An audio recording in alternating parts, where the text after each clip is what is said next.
সব জায়গায় দিব, সব জায়গায় বললাম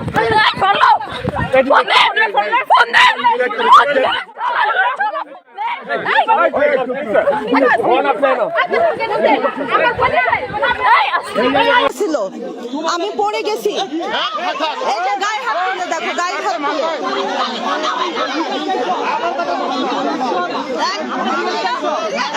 তোমরা এগুলো চাইছো, আমরা সে এই বাড়ি ইয়া করে এই যে নিজে নিজেই লোকজন দিয়া সব দখল করে নিছে।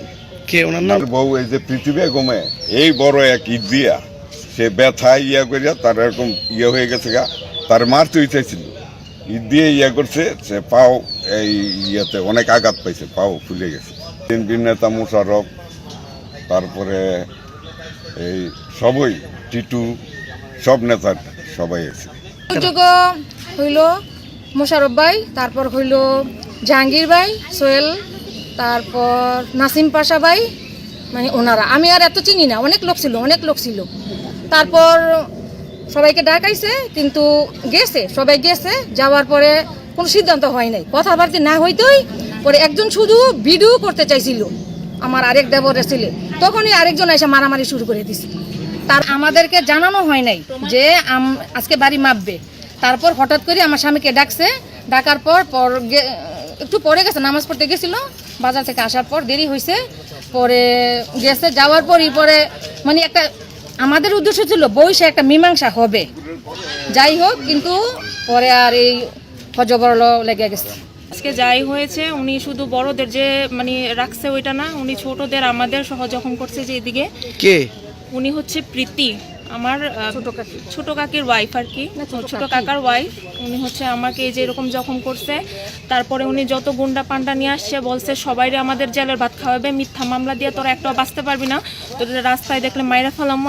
আমরা এখন নিরাপত্তার অভাব বোধ করছি। আমরা এখন আমার আরেক বোনের পা থাকলে দেখাইতে পারতাম, ওর পা জাস্ট ভেঙে ফেলছে, ওর পা এত ফুলে গেছে, ও এদিক দিয়ে যাইতে নিয়েছে। ওই মহিলাই ওর যত দলবল আছে এগুলো নিয়ে ওর উপর ইট ফালাইছে, বড় বড় ইট, ওর গাড়ি সহ ভেঙে দিছে। আমার লামি আপু, আমার পারভিন সুলতানের দিদির মেয়ে, এখানে আসছিল মীমাংসা করার জন্য, কিন্তু ওরা উল্টা যায় ঝাঁপায় পড়ছে। দেখেন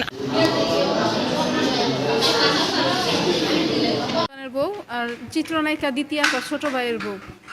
আমার স্বামী মারা গেছে, দ্বিতীয় পা মারা যাবার 40 দিন পরে। মারা যাবার পরে আমার দুইটা সন্তান, ছেলে সন্তান রেখে গেছে, একজন অটিস্টিক 13 বছরের বাচ্চা। কিন্তু এই 13 বছরের বাচ্চা নিয়ে আমি আজকে কষ্ট করতেছি। আমার জায়গা জমি সব কিছু তারা দখল করে রাখছে। এই যে আমার বিয়ের গয়না, এই যে আমার দলিল, সব কিছু দ্বিতীয় পার মেয়ে আত্মসাৎ করছে। আর আমার ভাসুররা আমার এতিম সন্তানের সম্পত্তি আটকায় রাখছে।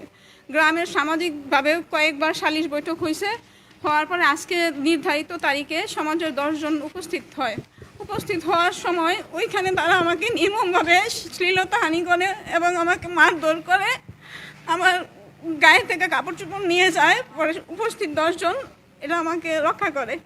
তারপর এখন আমাকে এমনভাবে মারে, আমি হাসপাতালে এখন ভর্তি আছি। শেখ সেলিমের ভাই শেখ মারুফের রক্ষিতা, সে যখন 5 তারিখে যখন শেখ মারুফ পালায়, তখন সেও পালায়। এই মারুফের জন্য সে অনেকবার আমাকে গুম করার হুমকি দিছে, আমার বাচ্চাদের হুমকি দিছে, এবং আমার ছোট বাচ্চাকে দুইবার হত্যার চেষ্টা করছে। যার কারণে এখন আমি আমার বাচ্চাকে অনেক দূরে একটা জায়গায় লুকিয়ে রাখছি। আমি আমার বাচ্চার বাসায় আনতে পারি না, আমার দুধের বাচ্চার বাসায় আসতে পারে না।